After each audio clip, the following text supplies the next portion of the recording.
The first sound was not the impact, but the gasp of air being stolen. It was a wet, percussive pop, like a heavy bag of fruit dropped onto pavement. 14:27 on a Tuesday. Then came the metallic scrape of Arthur Vance's aluminum walker skittering across the asphalt, followed by the soft, final thud of an 82-year-old body giving way. A carton of milk burst open, its white blood spreading in a lazy pool beside his head. A constellation of bright red apples rolled into the gutter, coming to rest against a discarded lottery ticket. For a full 3 seconds, the only sound on the street was the idling engine of the black sedan that had clipped him and the distant, cheerful jingle of an ice cream truck 2 blocks over. Then the scream. "They hit my grandpa!" The voice was high, thin, and serrated with a child's pure terror. 7-year-old Leo stood frozen on the sidewalk, his small hands still clutching the grocery bag he'd been so proud to help carry. His eyes were wide, fixed on the crumpled form of his grandfather. The black sedan, a gleaming, arrogant vessel of waxed metal and tinted glass, hesitated for a moment. A window lowered just enough to reveal a sliver of a man's face. A hard jaw, sunglasses, a mouth tight with annoyance rather than remorse. Then, with a soft chirp of tires, it accelerated smoothly and turned the corner, vanishing from sight. A woman walking a poodle glanced over, saw the old man stirring, and quickened her pace, pulling her dog in the opposite direction. Indifference was a shield. Another man on his porch lowered his newspaper, watched for a moment, and then raised it again. This was not his problem. The system of mutual disregard was functioning perfectly. Leo screamed again, a raw, desperate plea to an uncaring sky. "Somebody help! He's hurt!" 200 miles away, a phone vibrated on a scarred wooden workbench. Michael Forge Kozlowski was welding a custom bike frame, his face hidden behind the dark glass of his helmet. The air smelled of ozone and hot steel. He ignored the first vibration. He was a man of singular focus. But the phone buzzed again, a specific coded pattern. A short pulse, a long one, another short one. He killed the torch, the sudden silence in his garage deafening. He lifted the helmet, his face, etched with the lines of 1,000 roads and a dozen conflicts, beaded with sweat. He picked up the burner phone, a simple, untraceable device he kept for one reason only. The screen showed a single text message, from a number he didn't recognize but whose purpose he knew intimately. The message contained one word: Barrow. Forge's jaw tightened. He looked at the half-finished frame, a piece of art and engineering that would have fetched $10,000. He set his welding torch down with surgical precision. The job could wait. A sparrow had fallen, and the sky was about to answer. By the time Sarah arrived, her heart a frantic drum against her ribs, a single police cruiser was already there, its lights painting the scene in lazy, rotating strokes of red and blue. Arthur was sitting up, propped against the curb by a paramedic who was dabbing a cut on his temple. Leo was clinging to his grandfather's arm, his small body trembling, his face streaked with tears and dirt. The spilled milk had begun to sour in the afternoon sun. "Dad? Oh my God! Dad, are you okay?" Sarah knelt beside him, her hands hovering, afraid to touch, afraid of the damage she might find. "I'm all right, Sarah girl." Arthur's voice was thin, reedy. "Just knocked the wind out of me. The boy is fine. That's all that matters." His concern, as always, was for others. It was the core of him. That was when she saw the officer. He was leaning against his car, notepad in hand, but he wasn't taking notes. He was talking to a man in a tailored suit who had just walked up. The man's car, a black sedan identical to the one Leo had described, was now parked legally 20 feet away. He projected an aura of expensive cologne and casual authority. Sarah recognized him. Marcus Abernathy, real estate developer. His face was on billboards all over town, smiling over slogans like, "Building your future." She walked over, her fear solidifying into a cold stone of anger in her gut. "Officer, my son saw the whole thing. That man," she pointed a trembling finger at Abernathy, "he hit my father and drove away." "Officer Miller, A man whose weary posture suggested he'd seen it all and cared about none of it, looked from Sarah to Abernathy. A flicker of understanding, or perhaps allegiance, passed between the two men. "Ma'am," Miller said, his tone patient, patronizing. "Mr. Abernathy here just explained. He was startled by your father, who, he says, stepped out unexpectedly. He just circled the block to make sure the gentleman was all right." "Stepped out?" "He was on the sidewalk. Leo saw it." Abernathy gave a sympathetic sigh, a performance of civic decency. "The boy is upset, of course. It was a confusing moment for everyone. Look, I'd be happy to cover any medical expenses." A misunderstanding, he pulled a wallet from his suit jacket. The gesture, the casual offer of money to erase an act of violence, made Sarah's blood run cold. "This isn't about money." He broke the law. It was a hit and run. Officer Miller finally looked at her directly, his eyes flat and dismissive. "Ma'am, with all due respect, your father has a walker. He's elderly. These things happen. I'm looking at a scraped knee and some spilled groceries. From where I'm standing, it looks like he might have lost his balance and had a little fall." He clicked his pen. "I'll write it up as a public assistance call. No report necessary." The words hung in the air, a perfect distillation of systemic contempt. Her father's pain, her son's terror, the blatant violation. All of it erased, redefined as an old man's clumsiness. The system wasn't just blind. It was actively looking the other way. Sarah stood there, silenced by the audacity of the lie. She was just a woman, a daughter. He was Marcus Abernathy.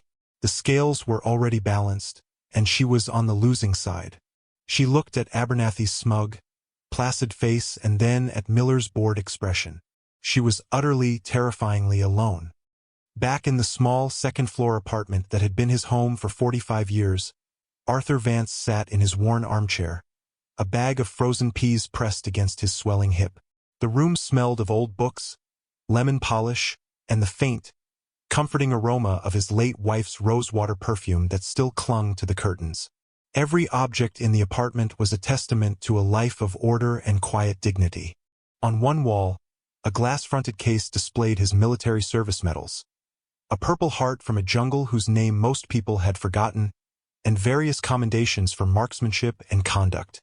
He was not a man who boasted, and the case was more a memorial to the men who didn't come home than a monument to himself. He had worked for 41 years at the local ball-bearing factory, a master machinist who could calibrate a lathe to 1,000th of an inch by feel alone.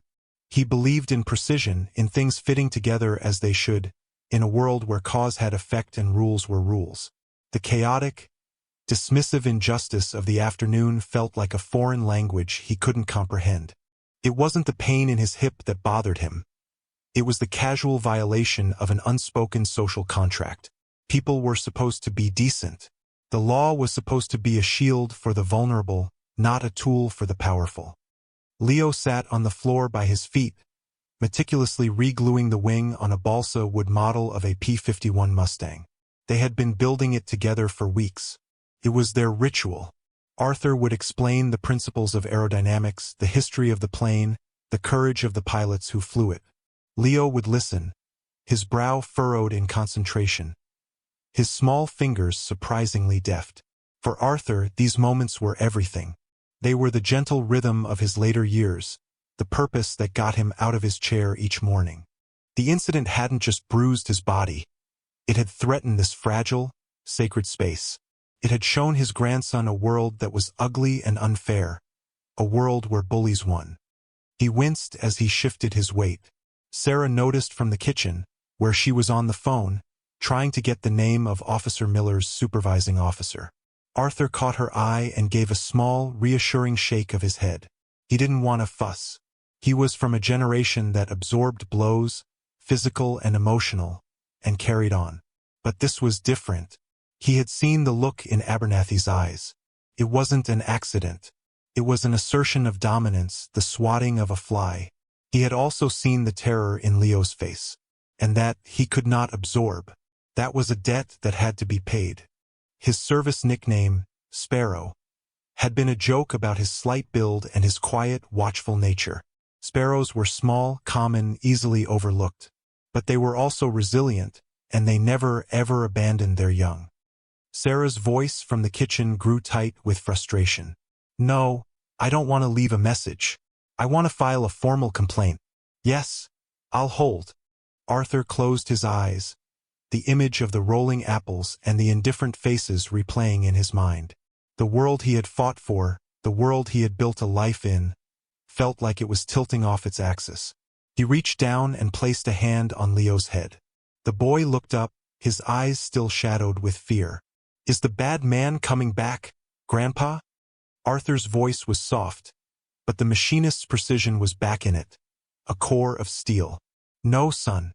He's not." It was a promise he had no idea how to keep. The next morning, the fear began to curdle into something more sinister. Sarah had spent an hour on the phone with the police department, only to be transferred 3 times and finally told to submit a complaint in writing via postal mail. The bureaucratic wall was impenetrable, designed to exhaust and discourage. As she stood by the window, staring at the indifferent street, a black sedan turned onto their block. The same make, the same model. It slowed as it approached their building, the engine a low, predatory hum. It wasn't just passing by. It stopped directly across the street, idling for a full 10 minutes. The windows were tinted, but Sarah felt the weight of the driver's gaze on their apartment. No one got out. No one got in. It was a silent, mobile threat, a reminder of power. Then, as quietly as it arrived, it pulled away. An hour later, Leo, who had been trying to play in the small patch of grass in front of the building, came running inside, his face pale. "Mommy, there's a dead bird on the steps." Sarah went out. On the 3rd step leading to their front door lay a small, gray sparrow, its neck twisted at an unnatural angle. There was no blood, no sign of a predator. It was just placed there. A symbol. A message. It was a calculated act of psychological cruelty, designed to feel both deniable and deeply personal. She stared at it, her stomach churning. This was no longer about a simple hit and run. This was about intimidation. This was Abernathy showing them that he could reach them, that he was untouchable, and that they were powerless. That was the moment her fear found a new shape. It became cold, methodical rage. She went back inside, took out her phone, and photographed the bird from every angle. She then took her laptop and created a new file on her desktop. She named it Abernathy Log. She created a document inside and began to type. October 12, 1427. Father, Arthur Vance, 82. Struck by black sedan. License plate obscured by mud/custom frame. Location, corner of Oak and 3rd. Driver fled scene. 1445. Officer Miller, badge 714, arrived. Dismissed incident as trip and fall, sided with driver, Marcus Abernathy, who returned to scene. October 13th, 9:15. Black sedan, presumed to be Abernathy's, parked across from 412 Oak Street for approximate 10 minutes. Photo attached. 10:30. Dead sparrow found on front steps. Photo attached. She would document everything. Every slow drive-by, every strange phone call with no one on the other end, every flicker of fear in her son's eyes. If the system wouldn't create a record, she would. If the law wouldn't protect them, she would build a case file so detailed, so undeniable, that it would become a weapon in its own right. She felt a grim sense of purpose settle over her.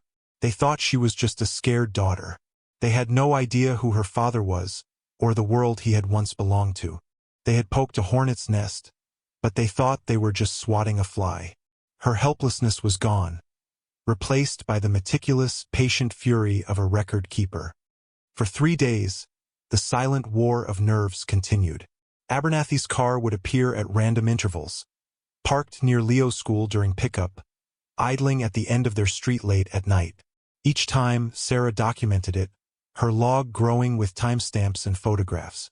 Leo stopped asking to play outside. Arthur grew more withdrawn, the light in his eyes dimming. He would sit for hours staring at the service medals in their case, his jaw set.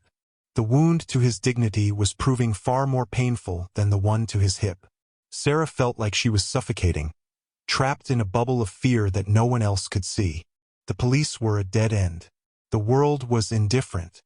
On the fourth night, Leo woke up screaming from a nightmare about a big black car with no driver. Sarah held him, rocking him back and forth, her own tears of frustration and terror finally breaking free. This could not go on. Her son's innocence was being eroded, her father's spirit crushed. She was failing them. The next morning, driven by a desperation that felt like the bottom of a well, she began cleaning. It was a frantic, physical need to impose order on some small part of her world. She attacked the hall closet, pulling out old coats and boxes that hadn't been touched in years. In the very back, tucked under a stack of moth-eaten blankets, was her father's old army footlocker. A heavy, olive-drab box stenciled with his name, Vance, A. She dragged it into the living room. Arthur watched her, his expression unreadable. With a creak of old hinges, she lifted the lid. The air filled with the scent of canvas, old leather, and time. Inside lay his folded dress uniform, a few faded black and white photos of young men with old eyes, and a stack of letters tied with a ribbon. Tucked into a side pocket was a small, leather-bound address book, its pages soft and worn. She opened it. The handwriting was her father's, but younger, more forceful. It was filled with names and numbers, many crossed out over the years. And then she saw it, a name written in thicker ink than the others on a page of its own. Forged next to it was a phone number with an out-of-state area code. She vaguely remembered the name, a whisper from her childhood. A story her father told once, late at night, after a reunion. Forge can build anything or find anyone. If you're ever in real trouble, he'd said, his voice low and serious, the kind of trouble the world ignores, you call Forge. You just tell him the sparrow sent you. Her hands trembled as she pulled out her phone. Felt insane, like a scene from a movie. This was real life. People didn't have secret contacts and call signs. But the dead bird on the steps, the car in the night, the terror in her son's eyes, that was real, too.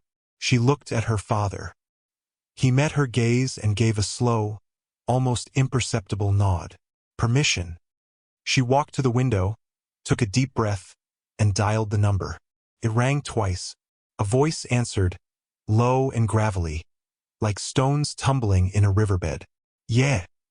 Hello. My name is Sarah Vance. I'm Arthur Vance's daughter. Her voice was shaking. I was given this number. I was told to call if we were in trouble. There was a long silence on the other end. She could hear the faint hiss of a workshop, a distant clank of metal. What kind of trouble? The voice asked, devoid of emotion. She explained everything, the words pouring out in a torrent. The hit and run, Abernathy's arrogance, Officer Miller's dismissal, the car stalking them, the dead bird, Leo's nightmares. When she finished, she was crying, her voice a choked whisper. Another silence. Then the voice asked a single, quiet question. What was your father's call sign? A knot loosened in her chest. This was it. The key. Sparrow, she said, her voice clear now. His call sign was Sparrow. The silence that followed was different. It was heavier, filled with a significance she could feel even through the phone. Finally, the gravelly voice came back, and this time, it was not emotionless. It was lined with something ancient and unbreakable. It was the sound of an oath being honored. We're coming. The call ended at 1803. At 1804, Michael Forge Kozlowski stood in the center of his workshop. He picked up a clean rag and wiped the grease from his hands with deliberate, unhurried movements. He then picked up the burner phone and sent a single-word broadcast to a secure list of 46 contacts. The list was a cross-section of America: mechanics, teachers, lawyers, accountants, warehouse foremen, and retired sergeants major. They were scattered across 3 states, living quiet, ordinary lives. But they were all bound by a shared history and a single, inviolable code. The text message read, Sparrow, 1805, 37 miles north, In a small garage in a suburban cul-de-sac, Rick Slider Jennings was underneath a minivan, replacing a faulty transmission. His personal phone, resting on a toolbox, lit up. He saw the word. He slid out from under the vehicle, wiped his hands on a rag, and told his neighbor he had a family emergency. He walked into his house, kissed his wife, and went to his own garage. He pulled the cover off a midnight blue Harley-Davidson Road Glide. He began his pre-ride check. Tire pressure, oil, brakes. 1807. 120 miles south, David Booker Chun was grading papers in his empty high school history classroom. The topic was the post-war social contract. His phone, set to vibrate on the lectern, buzzed against the wood. He glanced at the screen. Barrow. He capped his red pen, stacked the papers neatly into a folder, and packed his briefcase. He walked out of the school, the last to leave, and locked the door behind him. His ride was a sleek, unassuming Honda Gold Wing, practical for a commuter. But in the saddlebags, beneath his rain gear, was a folded leather vest. 1812. In a high-rise office in the city's financial district, Jonathan St. Peters was in the middle of a deposition for a multi-million-dollar corporate merger.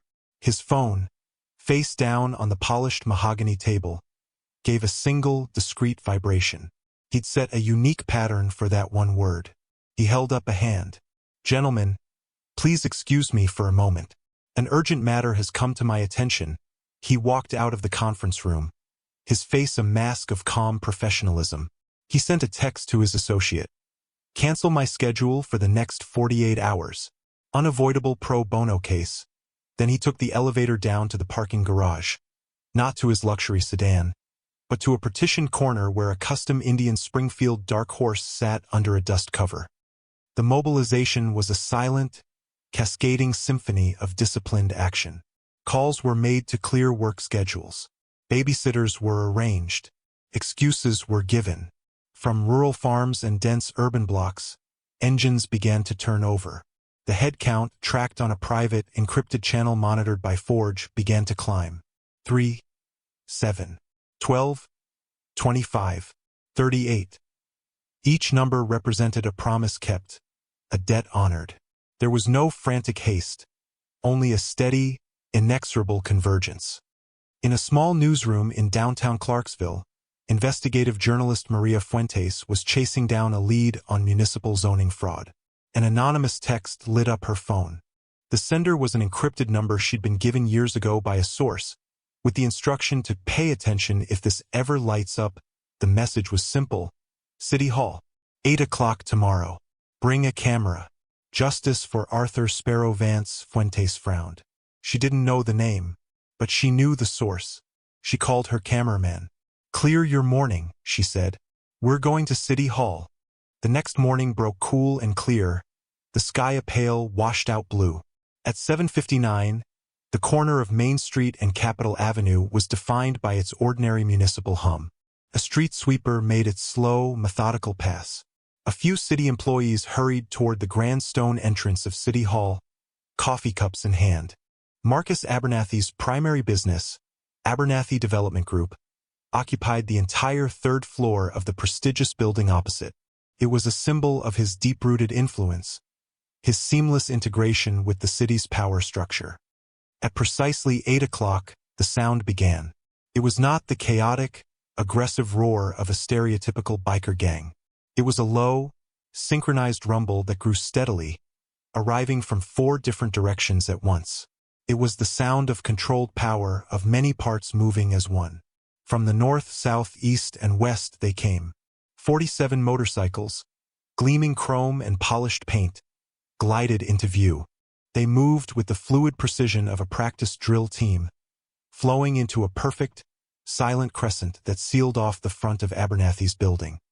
One by one, in a staggered, rhythmic sequence, the engines cut out. The sudden, profound silence was more intimidating than the noise had been. The air crackled with unspoken intensity. 47 riders, men and women, young and old, dismounted in near-perfect unison. They wore heavy boots, jeans, and identical black leather vests. On the back of each vest was a meticulously embroidered patch. A silver-gray dove, its wings made of iron links, clutching an olive branch in its talons. Above it, the words, Iron Doves VMC below, Veterans of Valor. They did not speak. They did not gesture. They simply stood, arms folded, beside their machines. They formed a silent, unbreachable wall of leather and steel. Their collective gaze was fixed on the entrance of the building. They were not protesters. They were witnesses. They were a physical manifestation of a moral line that had been crossed. Marcus Abernathy arrived at 8:10 in his other car, a silver Mercedes. He saw the formation of bikes and the growing crowd of onlookers. His confident stride faltered.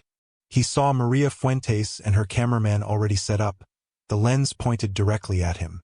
His face, usually a mask of breezy confidence, tightened into a scowl. Officer Miller was there, having been dispatched for a potential public disturbance.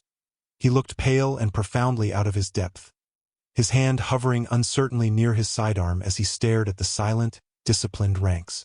This was not the disorganized rabble he knew how to handle. This was something else entirely. This was order. The silence stretched, thick and heavy. The growing crowd of bystanders held its breath. The bikers remained motionless, a living monument to a forgotten promise. They were not there to start a fight.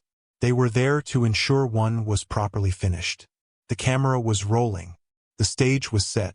The public confrontation had begun, not with a shout, but with the deafening power of their unified, quiet presence. The tension on the street was a palpable thing. Abernathy, trapped between the silent wall of bikers and the unblinking eye of the camera, hesitated. His usual tools, money, influence, veiled threats, were useless here. This was a different kind of power, one he didn't recognize and couldn't control. He made a move toward the building's entrance, attempting an air of nonchalance, but his steps were stiff. That's when Jonathan St. Peters stepped forward from the line. He moved without hurry, his polished dress shoes a stark contrast to the biker boots around him. He wore the same leather vest over his crisp white shirt and tie. He didn't address Abernathy. He didn't look at Officer Miller. He walked directly toward Maria Fuentes. "Ms. Fuentes," he began, his voice calm, clear, and carrying in the morning air. "Thank you for coming. We are the Iron Doves. We are here today in lawful, silent support of one of our own, Arthur Vance, a decorated veteran whom this community and its appointed protectors have failed." As he spoke, two other bikers, a stern-looking woman with a gray braid and a massive man with a gentle face, moved from the line. They walked toward the edge of the police tape, where Sarah stood with Leo, her hand gripping her son's shoulder. They nodded to her, a gesture of profound respect, and then stood on either side of her, forming a small, protective honor guard. They escorted her forward. For the first time in days, Sarah did not feel afraid. She felt seen. She stopped beside Saint, her back straight, her chin high. She held a simple manila folder. "This is for you," she said, her voice steady as she handed it to Maria Fuentes. "This is the record they refused to create." Fuentes' cameraman zoomed in as she opened it. The lens captured the crisp, typewritten pages of Sarah's log. It panned over the clear photograph of the black sedan parked across from her home, the timestamp visible in the corner. It lingered on the heartbreaking image of the small, dead sparrow on the concrete step. The crowd, watching the feed on a monitor, let out a collective murmur. The abstract idea of injustice suddenly had a face, a date, a tangible reality. Saint let the images sink in before he spoke again, his voice taking on the precise, damning cadence of a prosecutor. "Mr. Vance was struck and injured by a vehicle that fled the scene. A clear felony. Yet, Officer Miller," he gestured calmly toward the unnerved policeman, "summarily dismissed the eyewitness account of a 7-year-old child and classified the event as a trip and fall, requiring no official report. He did this in the presence of Mr. Marcus Abernathy, the man who had just been identified as the driver." Abernathy sputtered, "This is slander. It's an outrage." Saint ignored him, his focus remaining on the press and the public. "Furthermore," he continued, pulling a set of bound documents from his own briefcase, This appears to be a pattern. We have here 3 sworn and notarized affidavits from residents of neighboring counties. One from a single mother whose car was forced off the road. One from a landscaper whose equipment was destroyed in a minor collision. One from another elderly gentleman who was startled in a crosswalk. In all 3 cases, the vehicle involved was registered to a holding company owned by Mr. Abernathy. In all 3 cases, the initial police reports were either lost or dismissed after Mr. Abernathy made a significant and timely donation to the local policemen's benevolent association. He held up the affidavits. The camera zoomed in again. The mask of civility on Abernathy's face shattered, replaced by a flash of raw, cornered fury. Officer Miller, visibly sweating now, began inching away, as if he could physically distance himself from the toxic fallout. The truth, meticulously documented and publicly revealed, was a contagion, and he was patient zero. The bikers remained silent, their presence amplifying every word, their stillness a testament to the gravity of the charge. The revelation was complete. The effect was instantaneous and overwhelming. Maria Fuentes's live feed was being shared across social media. The comment sections a torrent of outrage. Phones lit up in the mayor's office and at the police chief's headquarters. The silent, visual power of 47 veterans standing guard over a wronged family, combined with the cold, hard evidence presented by Saint, created a perfect storm of public pressure. This was no longer a minor incident that could be swept under the rug. It was a full-blown scandal unfolding in real time on the steps of City Hall. Police Chief Frank Drummond, a man who valued his career and understood the optics of the situation, arrived on the scene within 15 minutes. He bypassed Abernathy completely and walked directly to Sarah. "Ma'am," he said, his voice loud enough for the cameras to pick up. "On behalf of the Clarksville Police Department, I want to apologize. What you and your family have experienced is unacceptable." He then turned to Officer Miller, his face a mask of cold fury. "Miller, you are suspended, effective immediately, pending a full internal affairs investigation. Hand over your badge and service weapon." Miller, his face ashen, complied numbly. Chief Drummond then faced the press. "I am personally launching a new, formal criminal investigation into the assault on Mr. Arthur Vance and the subsequent allegations of witness intimidation. The case will be handled by our Major Crimes Division, and I will be requesting that the District Attorney's Office review the evidence immediately." He glanced at Abernathy, who was now being discreetly flanked by 2 other officers. "Mr. Abernathy will be escorted to the downtown precinct for questioning." Abernathy, his face a mottled canvas of disbelief and rage, was led away, his protests lost in the clicks of 100 cell phone cameras. Justice, so long denied, was finally being administered, not in a quiet courtroom, but under the bright, unforgiving sun, compelled by public will. The Iron Doves watched the entire exchange without moving a muscle. They had not issued a single threat. They had not broken a single law. They had simply shown up, held their ground, and created a space where the truth could be heard.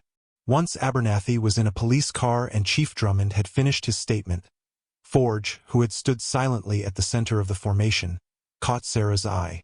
He gave her one slow, deliberate nod. It was a gesture that said, "Mission accomplished. We have your back." Then he turned to his men and women.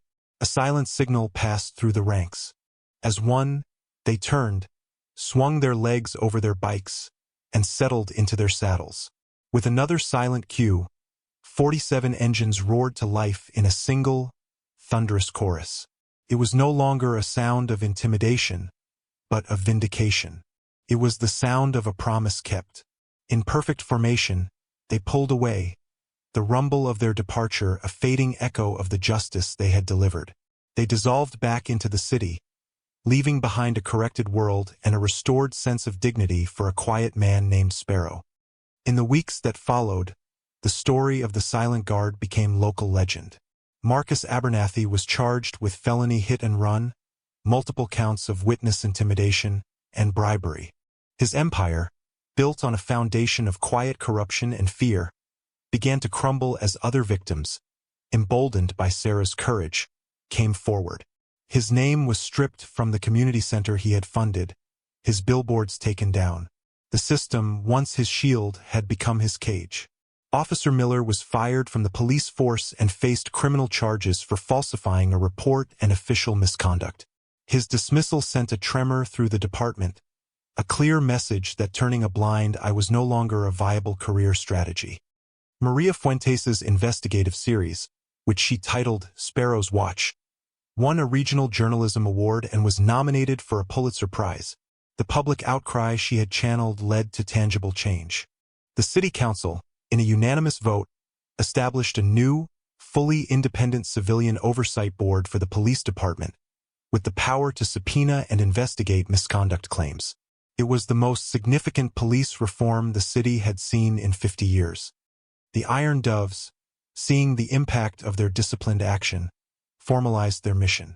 They publicly announced the creation of the Sparrow's Watch Initiative, a nonprofit, nationwide network dedicated to providing legal aid, advocacy, and protective services for vulnerable veterans and their families.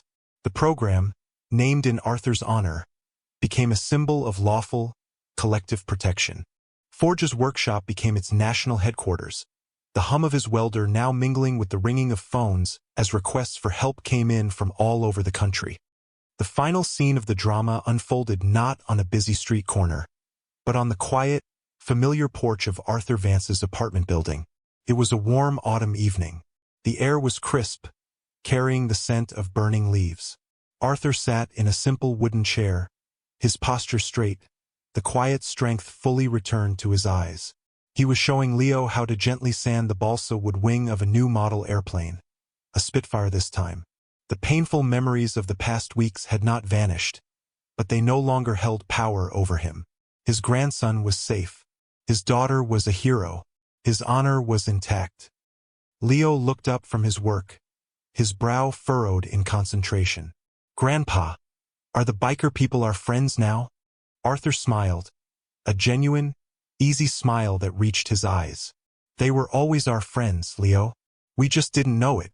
As he spoke, a single motorcycle turned onto their street. It moved slowly, respectfully. The rider was a young woman, her hair tied back, her face serious. She wore the now famous Iron Dove's vest. As she passed Arthur's building, she slowed almost to a stop, raised a gloved hand, and gave a slow, deliberate nod. It was a patrol, a quiet check-in. Promise made visible. Arthur nodded back, a silent acknowledgement between guardians. The motorcycle continued on its way, its low rumble fading into the twilight.